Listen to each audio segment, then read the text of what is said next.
So today I am going to talk about the next 1 hour, the tax planning. Before that, I should say, what is tax? Why tax?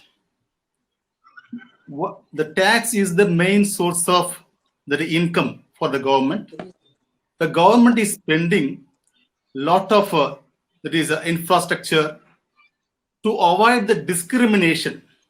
To avoid the discrimination among the people, this tax system has been taken place in India. The tax structure has been formed in such a way the high income people has been charged very high.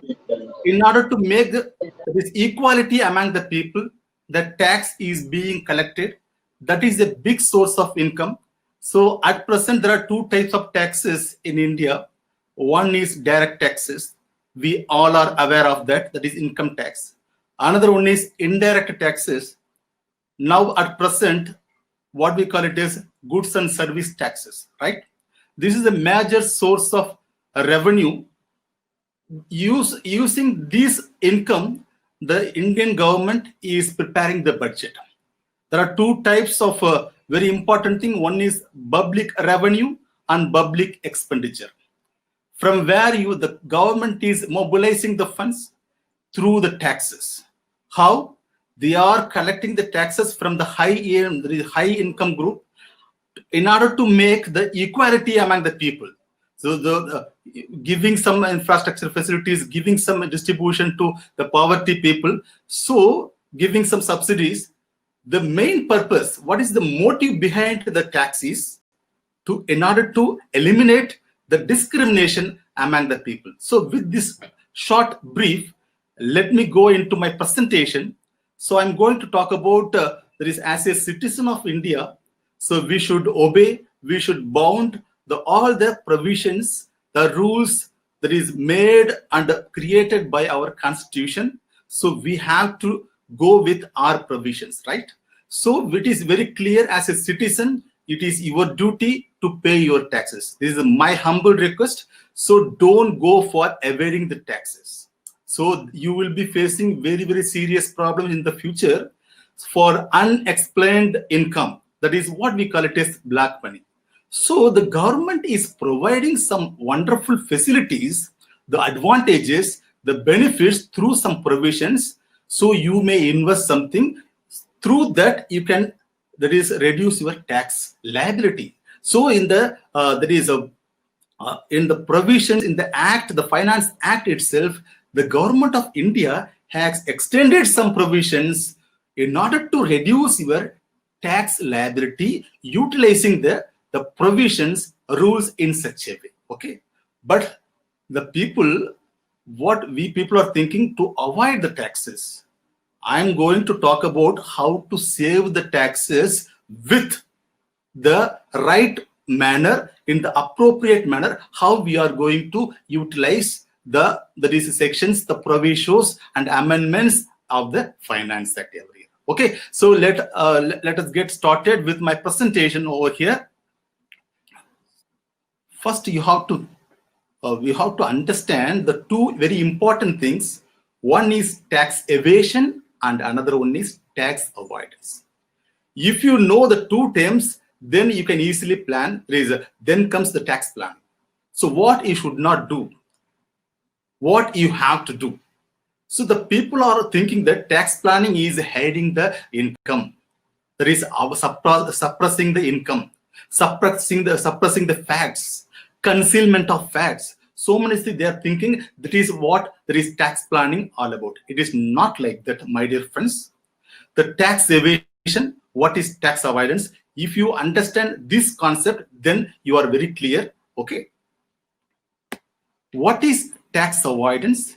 The tax avoidance is legal because some people, the people having very good knowledge, they have very good literacy rate, but they are looking for the loopholes in the constitution, in there is a Finance Act, utilizing the loopholes in the provisions, utilizing the loopholes in the provisions in the Income Tax Act 1961. They are taking some advantages. This is what we call it as tax avoidance. tax avoidance is legal as per the provision, but the objective of the individual, the objective of the company is not such a way. You have to go with the Indian economy. So that the people are thinking that, so avoiding the taxes, it is legal, but the object is not, that is good, that is avoiding the taxes. So let us go with the next one. What is tax evasion? Tax evasion is entirely different. The tax avoidance, the object is not good for the Indian economy. But tax evasion is fraud, like fraud, suppressing the income, hiding the income. So there are so many people having the unexplained income in their account. What is unexplained income? So if you are caught, if you are confiscated, in that case, you will be charged nearly 83.5% of the total income what you have not able to explain to the income tax department. Please be aware, my dear friends, tax evasion is illegal. So the prosecution, there is the penalty, huge penalty will be applicable in case of tax evasion. What is tax evasion? We are hiding the income. We are showing the very least income, or hiding or concealing the income facts, right? This is what we call it as. Next, we go to the main core of my topic, that is tax planning. What is tax planning is all about? So utilizing the benefits, what the government is extended to you, utilizing the sections, the subclasses. So the government itself giving the opportunity to the taxpayer. These are all the ways you can invest this money, so you can save your taxes, you can reduce your tax liability. So the government itself, they are coming forward, they are giving such a provision, they are coming out of, there are so many new classes, new amendments every year for the sake of the taxpayers. At any cost, the taxpayer, the individual should not get, that is, pinched. That is, you have to, the government has to take the money from the people, but the people should not feel that the government is taking their all money. So in such a way, the tax has to be collected from the people, right? Okay. So what is the people, the taxpayers? We people are very literate. We are having such a there is wonderful knowledge about the taxes, but there is a lack.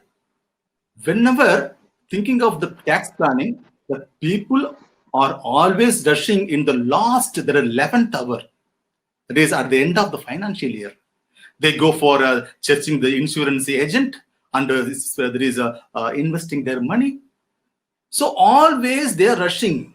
There is, the employer will ask for the declaration in the month of February or January.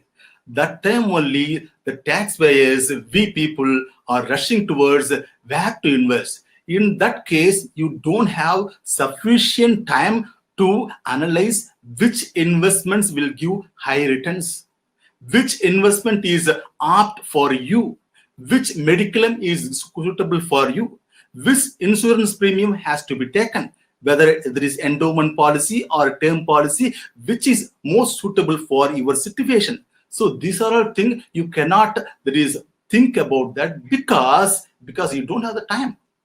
So those who plan, when is the right time to start tax planning? At the initial stage, at the starting of the every year in the income tax, we are using the two terms. One is previous year, another one is there is assessment year. What is assessment year?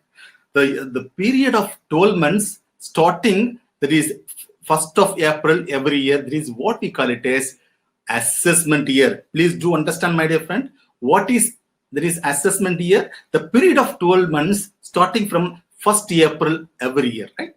Then comes what is there is previous year. There is any year there is preceding to there is assessment year. What we call it as previous year. The previous year income is to be assessed in the assessment year. That is why we are using the term financial year, and there is assessment year. Financial year, we can call it as the previous year also. The previous year 1920, the financial 2019-20, the income earned during that there is period, you have to be chargeable for the assessment year 2020. You understand, right? So planning, when you have to start this thinking of planning, what are the investments, what are the income you are going to derive for this year, what are the expected income for the total year, whether it is 10 lakhs. So what are the investments option available in the market so that you can reduce your liability. So you have to think in the initial stage of the previous year itself. This year is the year is 2021 is the previous year for the assessment year 21-22, right? There are so many changes has been made in the Finance Act 2020. You all are aware of that. The February 2020, Honorable Finance Minister Nirmala Sitharaman has come out with a different slab rate system. You can opt for this yearly system or new system. What we are going to see in this the last segment of my session. Next. So what are the incomes which is chargeable under the head? Most of the commerce graduates, most of the guys, you are well aware that is there are 5 heads of income. So income is chargeable under 5 heads of income. So we salaried people, for the salaried people, only 3 heads are relevant. Salary, that is income from salary, income from house property. If we have some, there is bank FD in that case, so it comes under the income from there is other sources. First is income from salary. Whatever the salary you are deriving from your employer, it is chargeable under the head. There is income from how there is a salary. Section 15 is the charging section under there is Income Tax Act 1961, right? Then comes income from house property. If you are owning the house property or a flat, you are rented it, you are let out the property. You have let the property to some tenants. You are receiving some rental income that is also subject to tax. That is also a part and parcel of your total income, right? Then comes the profit and gains from the business and profession. It is those who are doing the businesses or companies. There is all the companies, assessment of companies, assessment of firms, AOP, body of individuals. All these people comes under the there is profit and gains from the business and profession, right? Then comes capital gains. What is capital gain? If you have the capital assets, you are selling the capital assets, you are receiving some amount, so which is more than there is what are the difference between the cost of acquisition and what amount you have purchased that is capital asset and what you have sold. What is the difference is what we call it as capital gain. So you have to pay that is capital gain tax also. That is also a part and parcel of the total income of the assessee, right? So if any income you are receiving other than these 4 heads, it comes under the income from other sources. My dear friends, so we are going to talk about the very limited to the salaried people only. So for the salaried people, the 3 heads are important. There is just leaving the income from capital gains and income from profit and gains from the business and profession. The remaining, the rest 3 heads, the income from salary, the income from house property, the income from other sources are commonly that is applicable for the salaried individuals, right? So what is there is a salary? Salary we know. So whatever the emoluments you are receiving from your employer, what we call it as salary, right? It includes the different. So income tax department has given there is different components of the salary. There are 3. There is major division of salary. So salary you are getting during the course of your employment and at the time of resignation and at the time of retirement. You are getting some compensation. You are getting some amount which also form part of the salary. Salary for the income tax purpose is includes. There are so many things. So that is why the section 2 of the Income Tax Act 1961 clearly defines. Section 16 of the Income Tax Act 1961 clearly defines the inclusive definition. What we call it is inclusive definition. Salary means not like that. Salary includes. It starts with includes. There are so many aspects has been included in this the salary. What are the things? Salary includes wages, any type of wages, any annuity, there is a lump sum amount you are receiving for a year, any gratuity, any appreciation, there is any amount you are received towards the appreciation from your employer. This there is another gratuity, any fees, commission. It is a part of your salary structure. So you people are faculties from the different colleges and universities. So the commission may not be there is a part of your pay slip, but perquisites, any profit in lieu of any salaries, any compensation, any performance related pay you are receiving, it is a part and parcel of your salary. Any advance salary, please do understand, the salary is always on the due basis. Okay, so I am receiving the salary for the month of March during April, because it is common. There is a problem. Almost all the organizations are facing. See here, the March month salary will be paid in April, right? So why we have to take? It is on the due basis. So it is due for the month of, that is March. So from the income tax point of view, you have to take it in this year, 1920, March 20 salary. Even you are receiving during the April, it has to be considered. It is the income of, there is a financial previous year 1920, right? Any advance salary. Okay, sir. You might have received due to this unexpected situation, this scenario. So some colleges have been remitted the salary to their employees in advance. Okay, so whether it is a 50% or 25%, it may be subject to case to case. But advance salary, you are receiving the salary of there is April in the month of March. In that case, whether it is a income of the year 1920 or it is the income of the year 2021. I'm asking you all people, this is on the receipt basis. Please do understand, if any amount received as advance salary, so for the next 3 months salary I have received in March, so it is the income of the 1920 only, not that is a 2020, not this current year. Please do understand.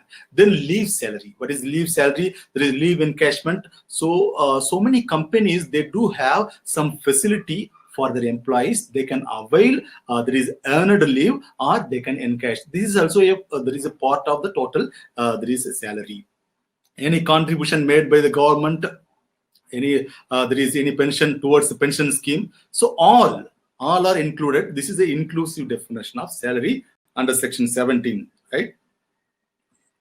Next comes, so what are the today we are going to see the very important thing. What are the allowances are exempted, and what are the deductions applicable for the salaried individuals? The major theme of this lecture is, the people are in a management side or tax field, they are very aware of these allowances and deductions.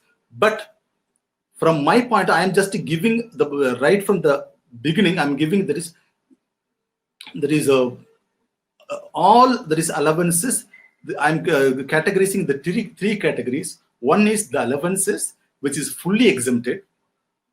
Some allowances is partly exempted, partly taxable, and some allowances fully taxable. Okay, it is a fully taxable. It is a part of your salary and fully taxable, right? So we are going to see one by one. What are the there is allowances fully exempted? See, it is extended to the government employees, high court judges, Supreme Court judges. So see one by one. These are the allowances. These are the allowances are purely exempted allowances. So no, see, if the employee is employed outside India, see, for representing our Indian embassy, some people is appointed outside India, they are getting some allowances, foreign allowance, whatever may be the name called, all the allowances are purely exempted. Then allowances of high court judges, allowances paid to the UNO, there is a United Nations organization, compensatory allowance received by a judge, sumptuary allowance granted to the High Court or Supreme Court judge. These are all the allowances given to the top level. There is a government employees. These all are there is exempted allowances. Then what are all the things? Partly exempted allowances. This is the major thing I want to focus. HRE, there is house rent allowance. Most of the people, they are not aware how much, what portion is exempted. They are receiving some HRE. Okay, so what portion they are exempted? There are cases they have to calculate the what amount, to some extent it is exempted. So in HRE, there are three components we have to think of what HRE you are actually received. There are some preconditions also.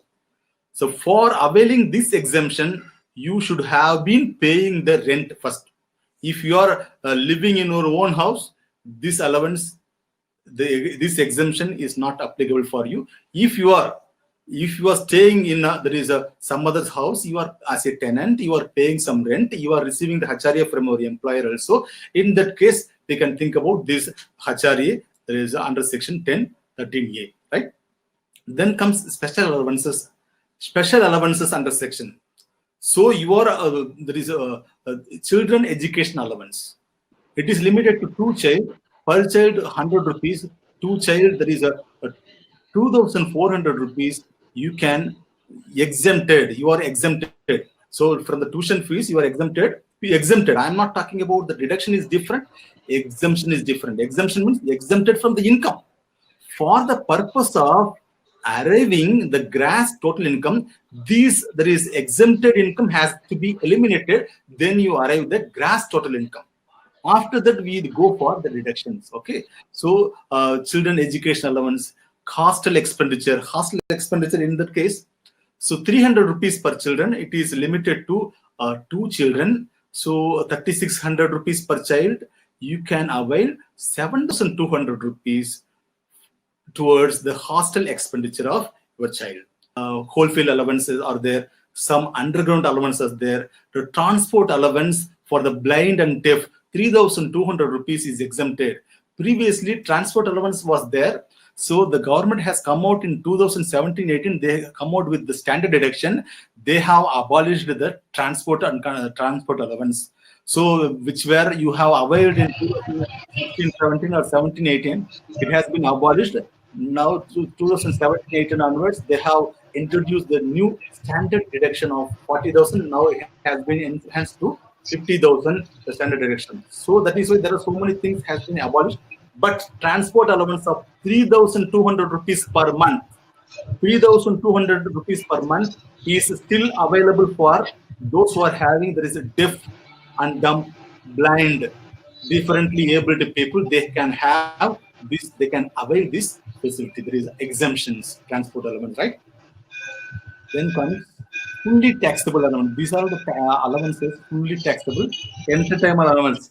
Entertainment allowance of rupees 5,000 in case of government employees. It is fully taxable for all, but with respect to the entertainment allowance, for the purely government, there is central government employees, they can avail that there is a deduction of 5,000 rupees from the GTI, right?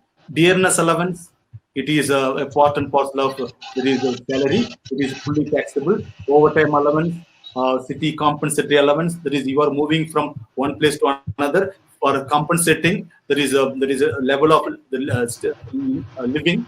So the company is extending some facilities through the city compensatory. We were in Calcutta, now we are in some other places. So for compensating the change of places, the company is extended some, there is allowances. What we call it is city compensatory allowance. Interim allowance, servant allowance, project allowance, tiffin allowance, all these non-practicing allowance. It is for doctors. Doctors, those who are employed in a company, they have lost their practicing because they are employee of the company. They don't have any clinic. In that case, they are getting there is a non-practicing allowance from the company. So that is also taxable, fully taxable. Then transport allowance. Transport allowance previously before 16-17, it was exempted. Now So transport allowance to employee other than blind, other than to 3,200 is extended to blind, deaf and dumb and orthopedic. There is handicapped employees. They are availing, still they are availing. They do have the exemption, a limit of 3,200 per month. But remaining for the rest common individuals, they cannot take any exemption from the transport allowance, right? Then comes, this is the most useful allowances, the HRA. I told there is actual HRA, how it is calculated. Actual HRA received 40% of the annual salary, rent paid, there is over 10% of salary. Whichever is the least is exempted. Whichever is the least, three conditions are there. So the commerce students, you are well aware how to calculate the HRA. So there are three, there is a preconditions. The least of these are exempted from, there is income. There is the total gross total income. For arriving the gross total income, you can, there is decrease this amount, then you arrive the gross total income, right? Then leave travel allowances. So leave travel concessions is being provided to some company employees for going for India trip or for availing such type of travel expenses. You can have 2 exemptions in the block of 4 years. So purely whatever the expenses you have spent, it is purely exempted for 2 years in the block of 4. So please use all these things. If you have the travel history, you have all the receipts, you keep with you and you submit to the employer and you avail the exemption of leave travel allowance. Uniform allowance is purely exempted. Education allowance, that is 100 per child. Then daily allowance is purely daily allowance for if you are going on tour. Traveling expenses, it is purely exempted. If you are for the official duty, you are in some other places other than your employer places. For that, you are given some amount for day-to-day expenses. This is what we call it as daily allowance. It is also purely exempted from the income tax. The perquisites. So total income, which includes whether it is a monetary benefit or non-monetary benefit. Some companies are extending there is monetary benefit or in kind, cash or in kind. What is in kind? The company is extending, there is a rent-free accommodation. They are giving very beautiful bungalow. They are giving you very good quarters. They are giving you car. They are giving you some other facilities. So these are the facilities, non-monetary benefit. So we have to arrive the value of the perquisite. It is also included in the total income of yours. It is also subject to that is income tax. This is what that is perquisites. In the case of you are provided the company accommodation, if the place where you are provided the accommodation is less than 10 lakhs population, your total basic salary, 7.5% of the total basic salary plus all the salaries, there is all perks, all there is dearness allowance, all the things has been included. Then you have to arrive with 7.5%. It is deemed to be an income of yours. On that you supposed to pay the income tax. If the population is more than 10 lakhs and less than 25 lakhs, in that case you have to pay 10% of the total salary as the perquisites, right? So for arriving the perquisite value, and it has to be there is aggregated with your total income, right? So this is what there is a perquisites all about. Then we go to the gratuity. This is the gratuity. The amount the amount of appreciation is being provided to the employee by the employer, right? How now presently 20 lakhs is exempted. There is a 3 actual gratuity received or 20 lakhs, or there is a 15 days salary in the number of years served in the company are exempted.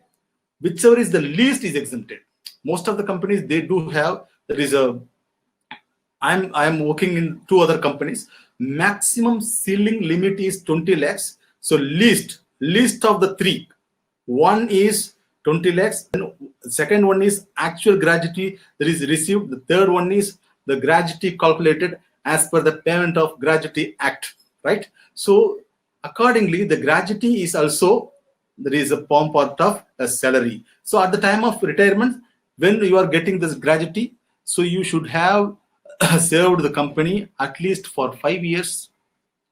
If you are not served the 5 years, you are not eligible to get the gratuity under the Payment of Gratuity Act. Okay, I have not served, but during, there is at the time of death, in between, so the employee got expired. In that case, the gratuity can be paid. There are some exceptions are there, but very generally, so employee has to serve at least 5 years so that they are eligible to avail this gratuity. Now, most of the companies are comes under, there is, they have to bound by the Payment of Gratuity Act. They are doing all the measures for paying, there is gratuity to their employee, even they have served more than 5 years, right?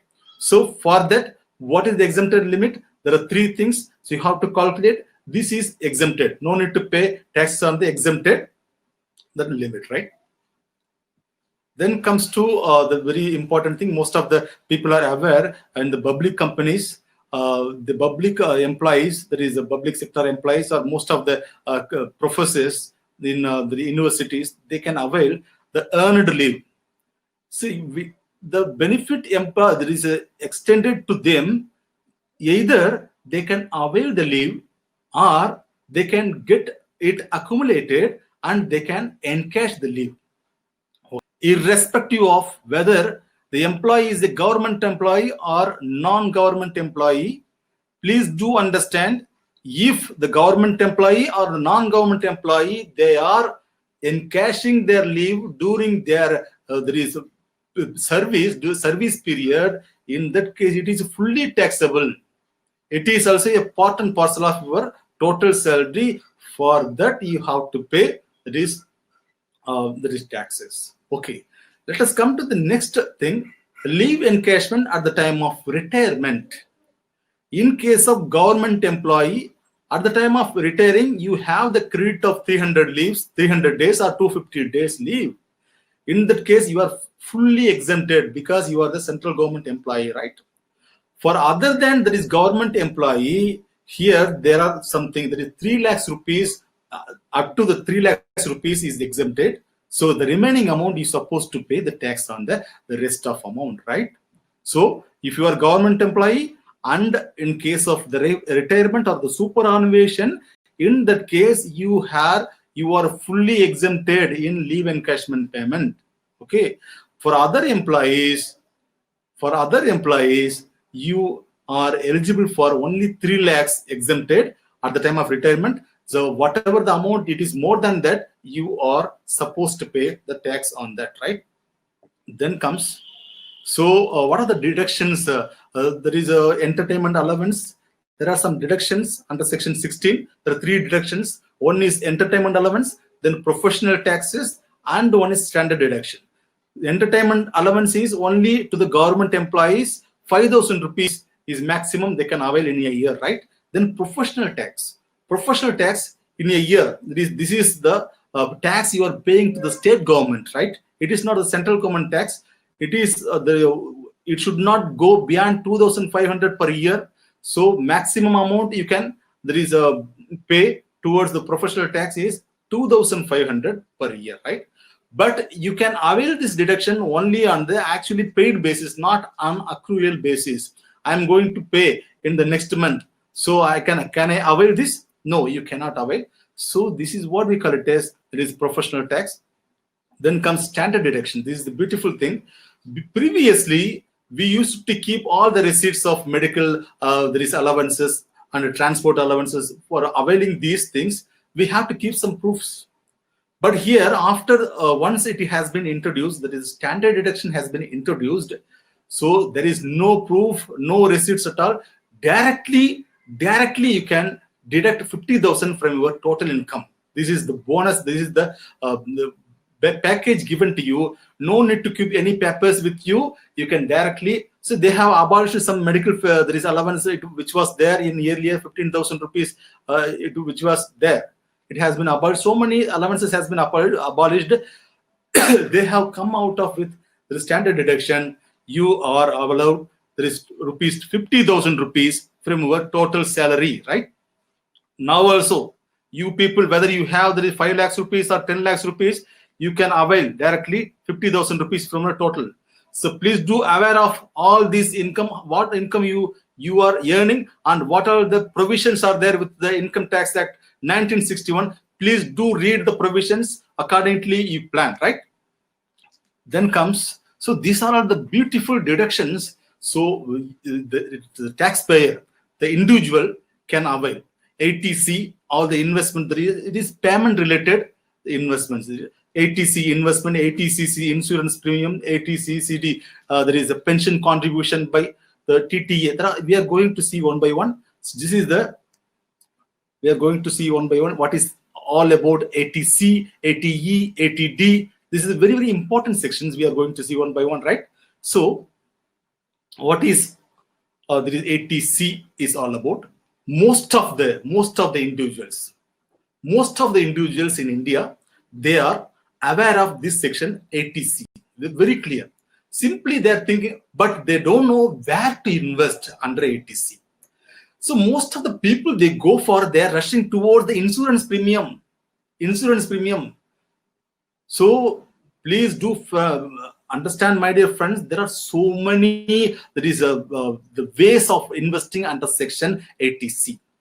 You can have the deduction of 1,50,000 rupees. You can have the deduction of 1,50,000 rupees in there is investing in different government schemes that is given by the Income Tax Act. This is the big list is given to you. You have to choose based on your analysis. You choose your investment, which option is best for you at this case. That is why the yearly tax planning is very, very essential. Don't rush in the month of March. Don't rush in the month of February and March. Please do plan accordingly. There are so many. There is my humble suggestion: don't go for endowment policies. Instead, you may have some term insurance. Instead, so these are the things comes under the ATC. Life insurance. There are so many policies that is given by.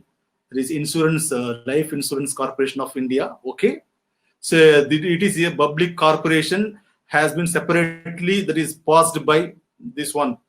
There is a Parliament Act, Life Insurance Corporation, right? So Indian government is always having the association with the Life Insurance Corporation, right? That is why they are including this ATC. It is the money. It is going to the government of India only. That is why they are encouraging this type of investments, because the money will be kept with there is a government only. These are the there is schemes by the government only. Please do understand. Equity linked savings scheme. I'm talking about the life insurance. Instead of going the endowment policy, I suggest you go with some term insurance. It will be helpful for you. So with respect to the life insurance, so you can take the insurance, you can pay the insurance, you can take the policy for your child, for your spouse, not parents. My dear friends, please do understand, whether the child is a major, you can take the policy for your married daughter also. Please do understand. So there are always having the confusion. The people, they do have the confusion whether my daughter has got married, whether shall I make there is a policy on her name, whether it is comes under the ATC. Yes, even it is a child, whether it is a major or minor, married or unmarried, so you can take there is the policy on their name, right? You can deduct, you can get the deduction from ATC, but the maximum ceiling is capping is 1,50,000 rupees. Then Suganya Samriddhi account. If you have the girl child, so the government is extending such a wonderful, that is return, high return is given to you. Suganya Samriddhi return. So Samriddhi account, it is if you have the girl child and they are less than 10 years of old, you can start investing maximum 1,000. There is a 1,50,000 you can invest in Suganya Samriddhi account, right? So every year, at least you have to pay. There is a 250. There is a lock-in period. At the time of 15 years, you have to pay. At the time of 21 years only, you will get back your amount. But the return is very, very good amount, nearly about 9 to 10% return. Please, you plan accordingly. It is a very, very safe and very safe. At the time, after 15 years, you will get back the amount. If your daughter is getting married, in that case, you can withdraw. If your daughter is go for higher education, in that case also you can withdraw. There are so many benefits. Just you go and you see the provisions of Sukanya Samriddhi account, right? Then equity linked schemes. There are ELSS funds. The equity linked. This is what. So there is a lock-in period of 3 years. So it is very clear. So I'm buying the funds, ELSS funds, sir. So I'm selling to tomorrow. So you cannot avail. You cannot avail ATC in this case. So there is a lock-in period. At least you should have that fund with you at least for 3 years. Then only you can avail the benefit of ATC under this equity-linked saving scheme. That is the best scheme. I suggest you accordingly you choose the best scheme. There are so many mutual funds are in. There is a market debt fund, hybrid fund. There is equity fund. There is gold fund. So many funds are there. So in equity-based fund, not there is debt fund. Only equity-linked funds are eligible. That should be having the lock-in period of 3 years, right? Then comes employee provident fund. You are the contributing some amount and your employer is contributing amount. So the total comes to 1,50,000. Yes, you can enjoy this ATC. Then public provident fund. Another big thing I can suggest you people, if you have the surplus amount, so please do invest in public provident fund. It is comes under the separate act, Public Provident Fund 1968. So they are giving the guaranteed return of nearly 8 to 8.5% guaranteed return.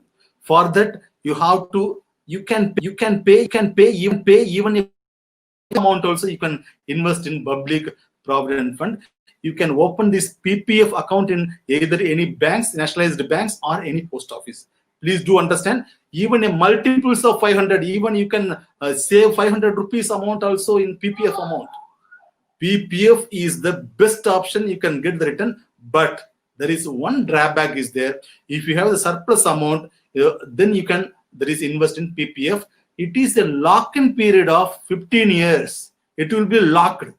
What is lock-in period? You cannot take back the money as soon as possible. But equity-linked schemes, if you need money, you can take your money out. Very, very liquidity is very, very high in case of equity-linked savings scheme. But in case of Sukanya Samriddhi, Public Provident Fund, National Pension Scheme, and term deposits, in these cases, there are a lock-in period is there. Okay, in Public Provident Fund, there are exempted. What is exempt? At the time of investing, you are availing the ATC, PPF. Then whatever the interest is accumulating on the PPF amount you are investing, that is also exempted. Then at the time of maturity, whatever the amount you are getting back from the government as maturity of Public Provident Fund, that also exempted. So these are the very beautiful things are there, but there is a lock-in period. You have to keep your money with the government, the Public Provident Fund, at least 15 years. Then only you can withdraw. Okay, certain exceptions are there. After 7 years, you can withdraw for your there is any emergency cases. In case of death or in case of any higher education, in that case, there are some provisions is given. After 7 years, you can withdraw some amount from the PPF. Please do understand. Then comes National Pension Scheme, NPS. So this is a very big lock-in period. So those who are attaining 18 years of old up to the age of 60 years, you can up to the age of 60 years of old, you can invest in a national pension scheme. Okay, but the lock-in period is a very, very huge thing. That is up to 60 years you cannot withdraw the money. So after that it will yield the pension to you. That is why that is the ultimate aim of the scheme. So they are getting the amount from you. After attaining your retirement, the age 60, you will get the money that is uncommitted every month you will get the pension like this. That is the scheme all about. National Savings Certificate, you all know about the NSC. Then fixed deposits that should have at least 5 years. Then post office tax saving deposit that should have 5 years of term deposits. Post office senior citizen savings scheme. These all comes under what? There is ATC, right? Then tuition fees, whatever you have filled, not development fees, not capital fees, only tuition fees. Whatever you have paid, you can take. So this is applicable for all the there is parents. Whatever the tuition fees you are paid, whatever you have paid during this academic year or financial year, so you can claim through ATC, right? Then the home loan repayment, the principal amount you are paying there is a home loan back, so you are paying the principal along with the interest. The principal amount also, whatever you are repaying the principal amount, that also comes under this ATC. Please do understand, you go and see all the things. Then comes 80D. This is very good section. You should all know about this section. So if you have the mediclaim, so instead of going for the endowment policy of insurance, you go for some, that is a mediclaim for your spouse, your dependent children. Here, ATC, all we talk about, please do understand, my dear friends, ATC, I'm talking about the married, whether it is married daughter, unmarried daughter, whether it is major or unmajor, all are eligible for insurance premium, right? For here, if they are dependent children, your children is dependent on you, in that case, you can make mediclaim, you can pay the premium, there is a mediclaim policies. So you can, that is claim up to 25,000. And for your parents also, whether they are dependent or not, it is irrespective of your spouse is dependent or not, whether your parents are dependent or not, you can avail this benefit of 50,000. Okay. Next case, your parents are, there is senior citizens. They have attained the age of 60 years. They are the resident of India. Please do understand. So your parents is resident in India. They are staying in India. They are resident in India. You can avail 50,000. Okay, sir. My parents are there in the foreign country. So can I avail? Yes, you can avail, but limited to 25,000 only. You cannot avail the senior citizen ka jo, whatever the benefit it is extended to the senior citizen, you cannot avail. But the normal parents, you can avail up to 25,000. Your parents are in, there is a foreign country. You are making some premium on their name. So in that case, you can charge the 25,000. Okay. If they are the senior citizen, you are the resident of India, then you can. There are both conditions has to be fulfilled. They are the senior citizen and they are the resident of India. In that case, you can avail 50,000 rupees. Okay. The third comes, you are the senior citizen and your parents are also a senior citizen. In that case, you can enjoy, that is the deduction under section 80D, 1 lakh rupees directly you can deduct. And whatever the premium you have paid towards your self, spouse, dependent children, that is parents, whether are dependent or not, you are eligible, right? So 80D is such a beautiful section. Accordingly, you plan. So, right. Let's move to the next one. So 80DD. What is a 80DD? So if you are having any child on a dependent.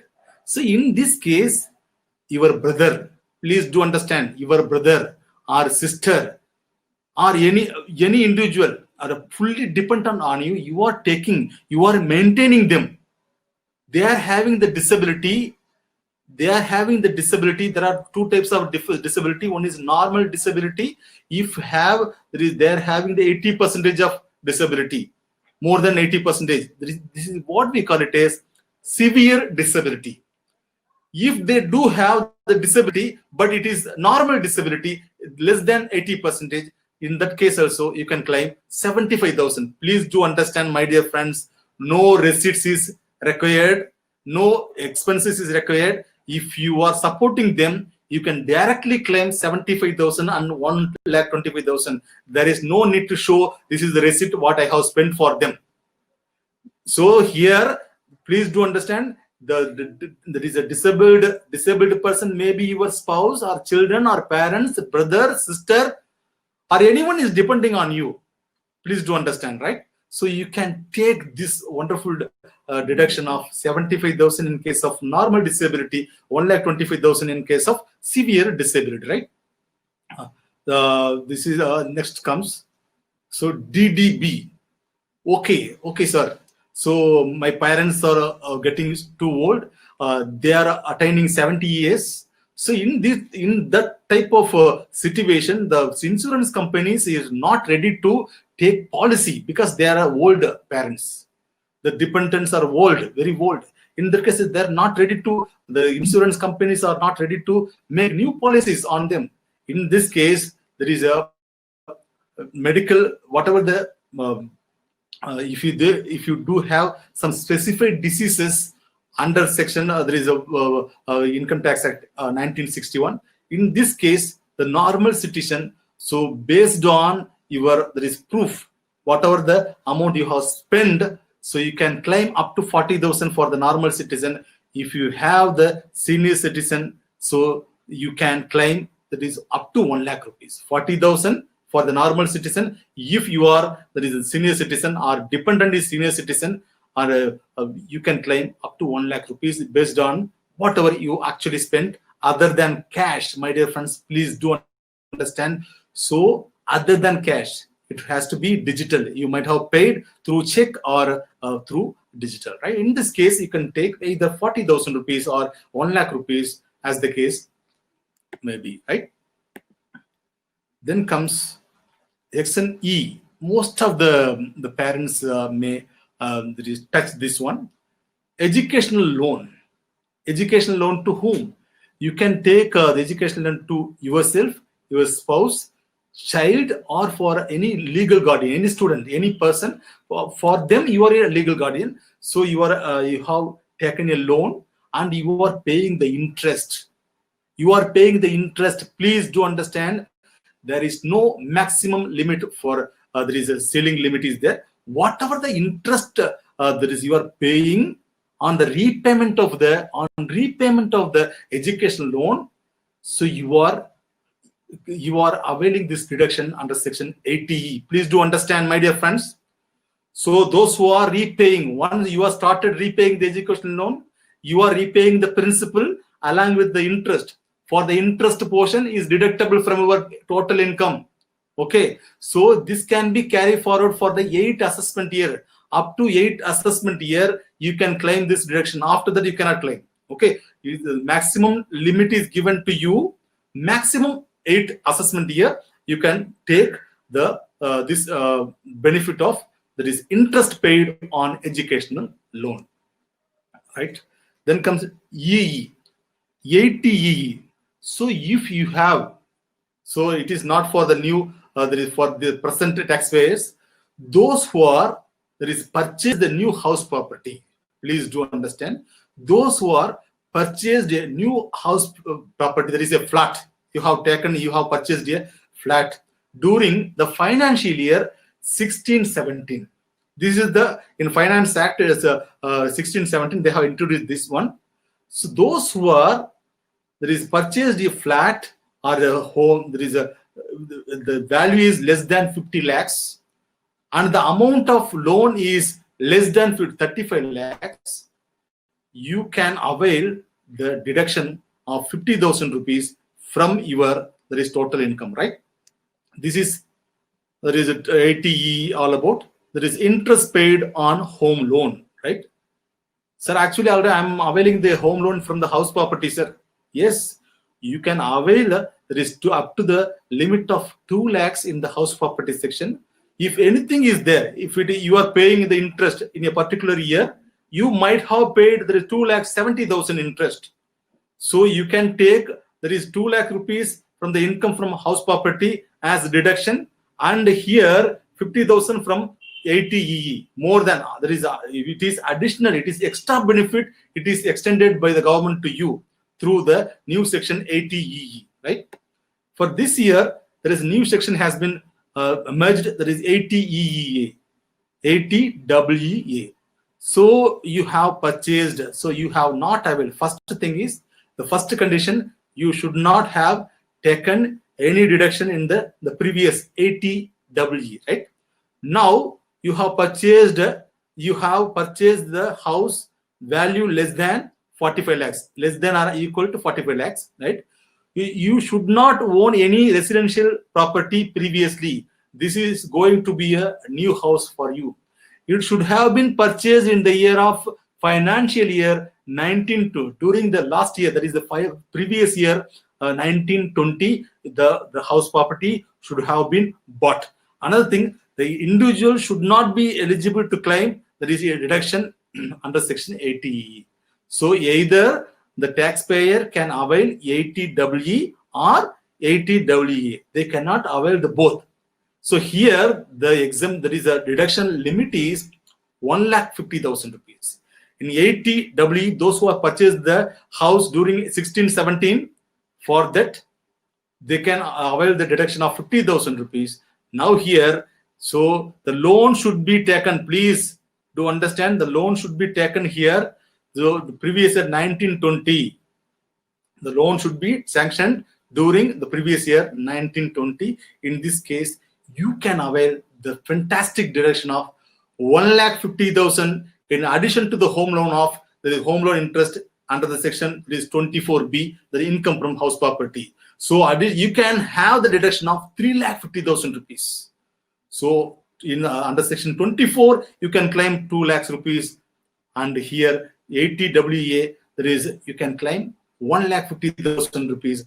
Total, you can claim 3,50,000 rupees. Please do note of it. So most of the this assessees, most of the taxpayers are not aware.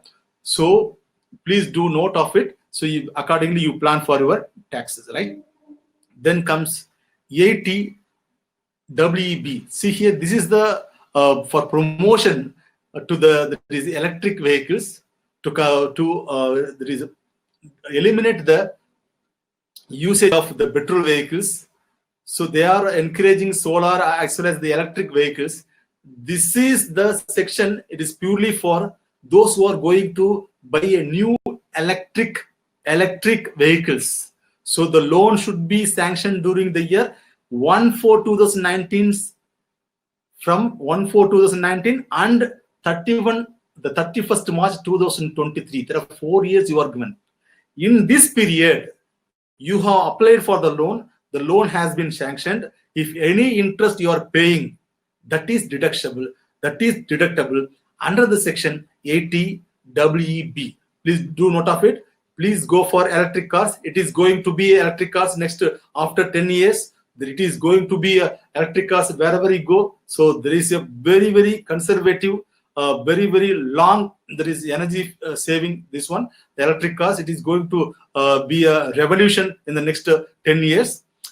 So that is why for promoting there is a sale of electric cars. The government has come out of with wonderful reduction.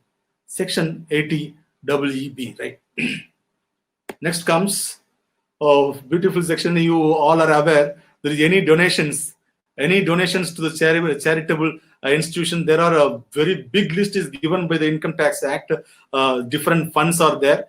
You are giving that. See, all should be in a digital form, either check or through a NEFT or so. You can give maximum 2,000 rupees in cash. Maximum donation you can extend rupees 2,000 rupees. You can extend through cash. If it is more than 2,000, so only 2,000 is eligible. Okay, so just you go ahead and look at there is a provisions. It is 100% deductions are available for some charitable institution. 50% deduction is eligible for some there is charitable institution. You go ahead and you look once the different lists of the charitable institution. Accordingly, you plan for the donation, right? Then comes 80GG, right? So most of the some taxpayer is still there. They are paying rent. They are on there is a home other than they are not the owners. They are paying rent. They are the tenant, but they are not receiving the HRA from their employer. Please do understand, my dear friends. First one condition, you are not receiving the house rent allowance from your employer. First one. Okay. Another one, you are not owning the house. you are paying the rent. You are a tenant. You are paying the rent. You are living in the rented house, right? In this case, so you are not going to get the exemption of HRA because you are not receiving the HRA. So government has come out of this section 80GG. So those who are not receiving the HRA but they are paying the rent, in that case, for every month you can, there is a 5,000 rupees, or you can avail the deduction of total 60,000 per year. That is 5,000 rupees per month.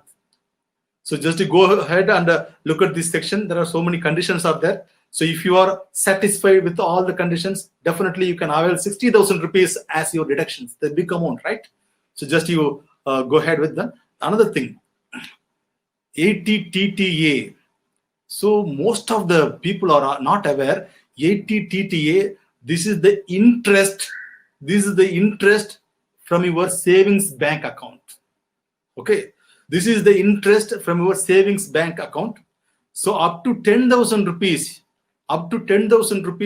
so it is not, it is exempted. You can take the deduction out of this interest from your savings bank account. You have the savings bank balance. If your amount is the, say for example, your total interest for this year is 30,000 rupees. So only 20,000 is taxable. You can deduct 10,000 rupees under the section 80TTA. Please do understand, only individuals are eligible. Okay, so you can take all the savings bank account. The normal citizens, or whatever you are having the account in the post office or any cooperative society or a bank. Please do understand, you can have the savings bank account in banks or post office or cooperative societies, and up to 10,000 rupees you can have the deduction, right? Then comes, there is for the senior citizen. So I told in the 80TTA, I told only savings bank account. But in case of senior citizen, please do understand, my dear friends, in case of senior citizen, you are getting the interest from the fixed deposit also. In a year, 50,000 rupees you can claim as a deduction under section TTB, right? This is a special section. This is the government has come out of this for giving the additional advantage to the senior citizen. Whether they have the term deposits or fixed deposits or any savings account, the total amount of 50,000 rupees you can deduct from your salary, right? It is applicable for only senior citizens. Okay.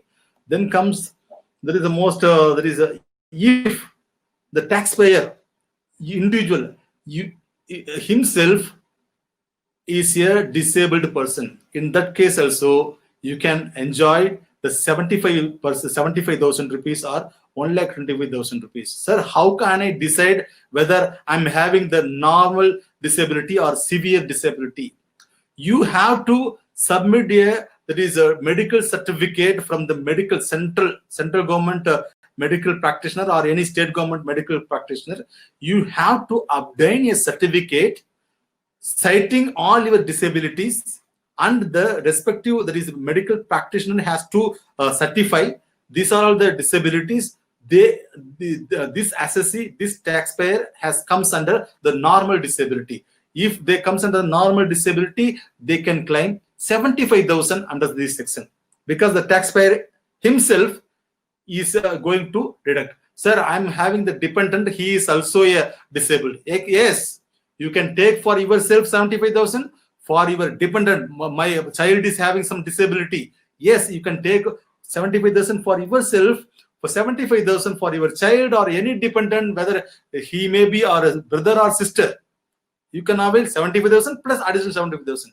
If you have the severe disability, in that case, you can go for 1,25,000. No need to show any receipt. I have spent this much of amount. No need at all. So directly you can claim 1,25,000 showing the disability, right? Then comes okay, sir. These are I have not aware of these investments, these deductions. What can I do? 1920 has been gone. So all the investment, please, my dear friends, these 80C investment, these 80 investments has to be made in the previous year itself. That is for that the 1920 itself. But due to this scenario, that is COVID scenario, we are facing a lot of problems. We are in such a conditions. We cannot go out. We cannot make any investment. We cannot even go to the bank also. In these situations, the government has come out of this new notification. They have extended the date. So as per the general practice, up to 31st March 2020 is the last date. So within that date, you must have invested in some other, there is investment under section 80, C80, D, whatever may be the thing. But here, the government of India has come out with some, for giving some benefits to the taxpayers. They have extended the period to 31st July, this month last.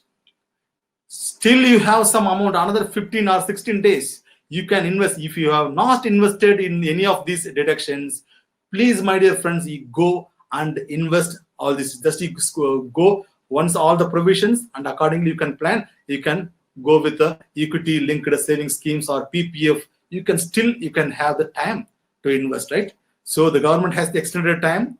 So for the 1920, it is not for, I'm talking about 2021, my dear friends. I am talking about the financial year, that is last year, previous year, 1920.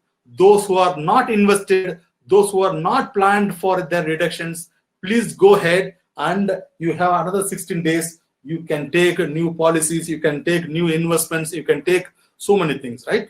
So capitalize these benefits extended by the government of India, right? So previously there are one slab system is there, up to 2,50,000 rupees. There was no the exempted.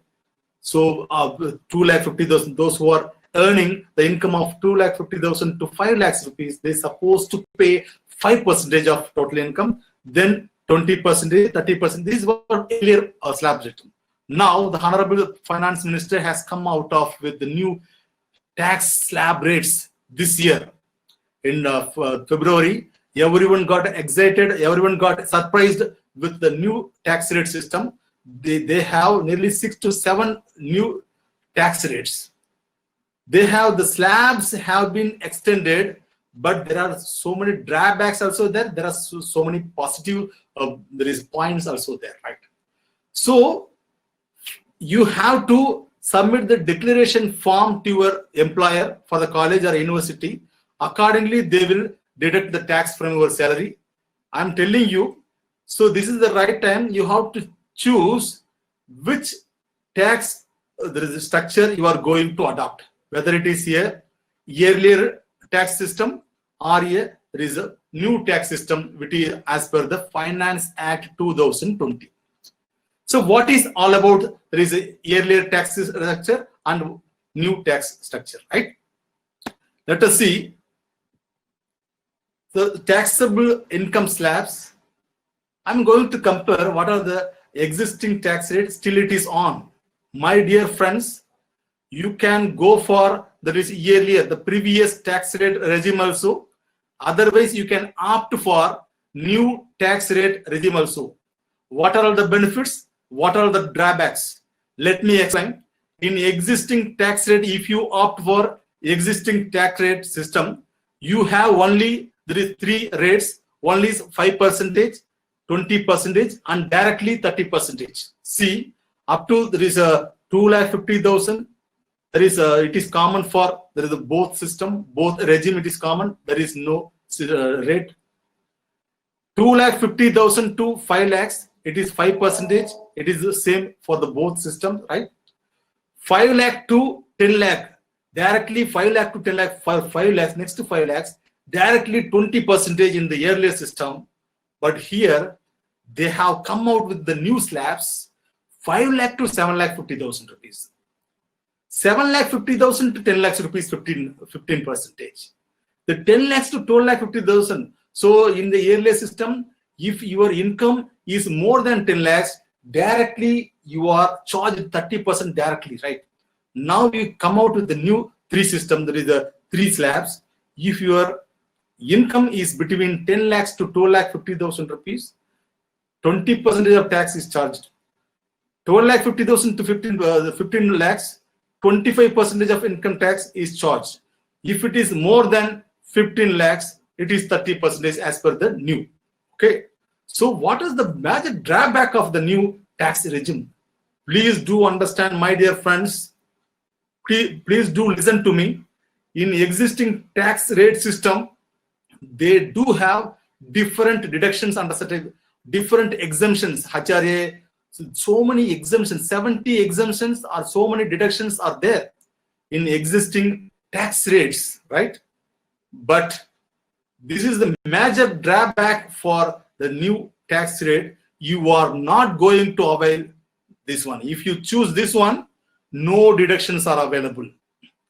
If you choose the new one, that is as per the Finance Act 2020, if you act this tax regime, so you can have these different rates. There is a list rates, 5%, 10%, 15%, 20, 25, 30. Okay, you can enjoy. But you cannot avail the standard deduction of 50,000. You cannot avail any exemption. You cannot avail any, that is ATC benefits. You cannot avail ATCCD. You cannot avail National Pension Scheme. You cannot avail any deduction. That is a major drawback. Okay, you may. So you have to analyze which for your income, as per your savings. If you have the savings of, if you have the savings, there is a housing loan you have.